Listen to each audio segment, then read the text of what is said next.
मानगर जनसंहार। इतिहास में दफन सबसे बड़ी कुर्बानी एक जलियांवाला बाग गुजरात में भी है। राजस्थान और गुजरात की सीमा पर स्थित मानगर की पहाड़ी पर अंग्रेजों ने 17 नवंबर 1913 को 1500 से ज्यादा भीलों को मौत के घाट उतार दिया था। भीलों के मौखिक इतिहास पर भरोसा करें तो मानगर टेकरी पर अंग्रेजी फौज ने आदिवासी नेता और सुधारक गोविंद गुरु के 1500 समर्थकों को गोलियों से भून दिया था। राजस्थान के डूंगरपुर के पास स्थित वेदसा गांव के निवासी गोविंद गुरु बंजारा समुदाय से थे।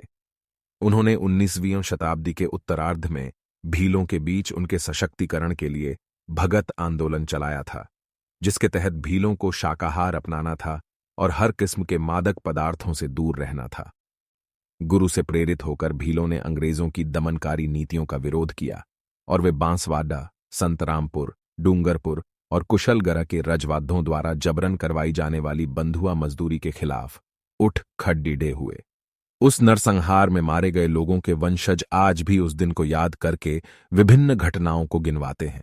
वे बताते थे कि जब भीलों ने टेकरी खाली करने से मना कर दिया और अंग्रेज उन्हें इसके लिए मना नहीं पाए तो गोलीबारी शुरू हो गई।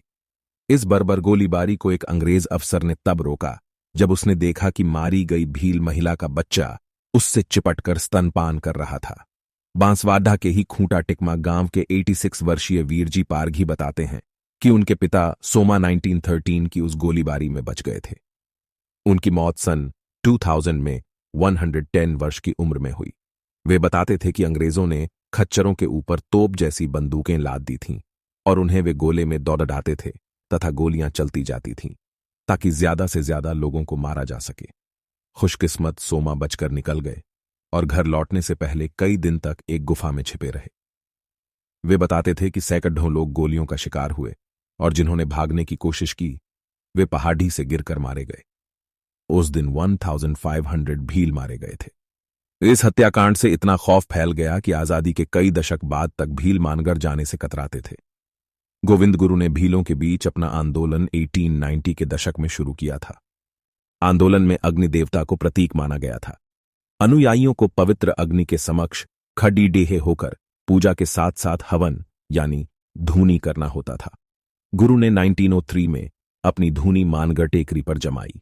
उनके आह्वान पर भीलों ने 1910 तक अंग्रेजों के सामने अपनी 33 मांगें रखीं, जिनमें मुख्य मांगें अंग्रेजों और स्थानीय रजवाड़ों द्वारा करवाई जाने वाली बंधुआ मजदूरी, लगाए जाने वाले भारी लगान और गुरु के अनुयायियों के उत्पीड़न से जुड़ी थीं। लालशंकर बताते हैं, जब अंग्रेजों और रजवाड़ों ने ये मांगें मानने से इनकार कर दिया और वे भगत आंदोलन को तोड़ने में लग गए तो गोविंद गुरु के नेतृत्व में भीलों के संघर्ष ने निर्णायक मोड़ ले लिया। अंग्रेजों ने आखिरी चाल चलते हुए सालाना जुताई के लिए ₹1.25 की पेशकश की, लेकिन भीलों ने इसे सिरे से खारिज कर दिया। साकजी भाई अपने पिता द्वारा गाया जाने वाला भील क्रांतिकारी गीत याद करते हुए गुनगुनाते हैं, ओ भुरेतिया निमानु रे निमानु, मतलब ओ अंग्रेजों, हम नहीं झुकेंगे तुम्हारे सामने। अंग्रेजों को भड़काने वाली सबसे पहली कार्रवाई मानगर के करीब संतरामपुर के थाने पर हमले के रूप में सामने आई, जिसे गुरु के दाएं हाथ पूंजा धिरजी पारघी और उनके समर्थकों ने अंजाम दिया। इसमें इंस्पेक्टर गुल मोहम्मद की मौत हो गई थी। इस घटना के बाद बांसवाडा, संतरामपुर, डूंगरपुर और कुशलगढ़ की रियासतों में गुरु और उनके समर्थकों का जोर बढ़ता ही गया, जिससे अंग्रेजों और स्थानीय रजवाड़ों को लगने लगा कि इस आंदोलन को अब कुचलना ही होगा। भीलों को मानगर खाली करने की आखिरी चेतावनी दी गई, जिसकी समय सीमा 15 नवंबर 1913 थी, लेकिन उन्होंने इनकार कर दिया। लालशंकर कहते हैं, भीलों ने मानगर हिल को किले में तब्दील कर दिया था, जिसके भीतर देसी तमंचे और तलवारें जमा थीं। भांजी रंगजी गरासिया कहते हैं, उन्होंने अंग्रेज फौजों का सामना किया क्योंकि उन्हें गोविंद गुरु की आध्यात्मिक ताकत पर पूरा भरोसा था। उन्हें लगता था कि गुरु की शक्ति गोलियों को ततैयों में बदल देगी। 3 अंग्रेज अफसरों की अगुवाई में मेवादडा भील कोर और रजवाड़ों की अपनी सेना ने संयुक्त रूप से मानगर को घेर लिया और भीलों को छिटकाने के लिए हवा में गोलीबारी की जाने लगी, जिसने बाद में बर्बर नरसंहार की शक्ल अख्तियार कर ली। कई भील मारे गए, जख्मी हुए और करीब 900 को जिंदा पकड़े लिया गया, जो गोलीबारी के बावजूद मानगर हिल खाली करने को तैयार नहीं थे। गोविंद गुरु को पकड़ लिया गया, उन पर मुकदमा चला और उन्हें आजीवन कारावास में भेज दिया गया। उनकी लोकप्रियता और अच्छे व्यवहार के चलते 1919 में उन्हें हैदराबाद जेल से रिहा कर दिया गया, लेकिन उन रियासतों में उनके प्रवेश पर प्रतिबंध लगा दिया गया जहां उनके समर्थक थे। वे गुजरात के लिंबड़ी के पास कंबोई में बस गए और 1931 में उनका निधन हो गया।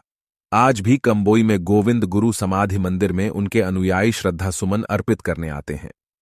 ओ कंबोई मारो वासो लिमड़ी मारो फिरो अंग्रेजियों नहीं मानो रे नहीं मानो कंबोई मारो वासो लिमड़ी मारो फिरो अंग्रेजियों नहीं मानो रे नहीं मानो कंबोई मारो वासो लिमड़ी मारो फिरो अंग्रेजियों नहीं मानो रे नहीं मानो कंबोई मारो वासो लिमड़ी मारो फिरो अंग्रेजियों नहीं मानो रे नहीं मानो लिमड़ी मारो फिरो गालो दमा मारो वे पर अंग्रेजियों।